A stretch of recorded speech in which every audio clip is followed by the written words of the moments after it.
C'est une course mythique, 70 km à travers les Causses du Larzac et des Cévennes. La course des Templiers s'est courue ce dimanche.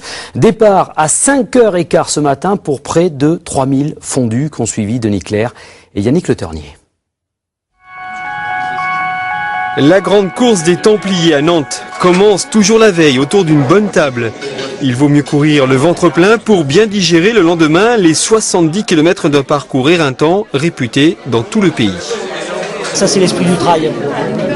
Convivialité, nature avec les Templiers, un parcours magnifique. Voilà, une bande de copains quoi.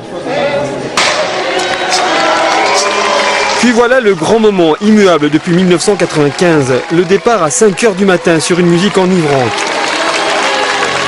Cette 15e édition des Templiers, c'est Noël avant l'heure. 2800 concurrents équipés de frontales s'élancent dans la nuit à l'assaut du Larzac.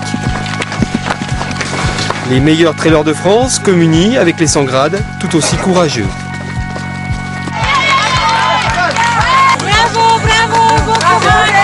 Alors que les premiers sont déjà loin, presque dans le Gard, la queue du peloton est toujours en Aveyron. C'est joli, hein? Ah ouais, super, hein, de nuit, alors c'est vraiment... Ah ouais, c'est là où on a été, là au départ, là. Devant, au 35e kilomètre, la course n'est toujours pas décantée. Les 6 ou 7 favoris, tous des cabris, se tiennent dans la minute. Mais c'est un petit bonhomme tout en jaune qui donne la meilleure impression, le Corrézien Thierry Breuil. Ce briviste de 37 ans va attaquer à mi-course. Derrière, les autres font ce qu'ils peuvent, comme le gardois Stéphane Jouvence, meilleur en descente selon sa descendance. C'est plus facile les descentes que les montées. Donc ils préfèrent les descentes.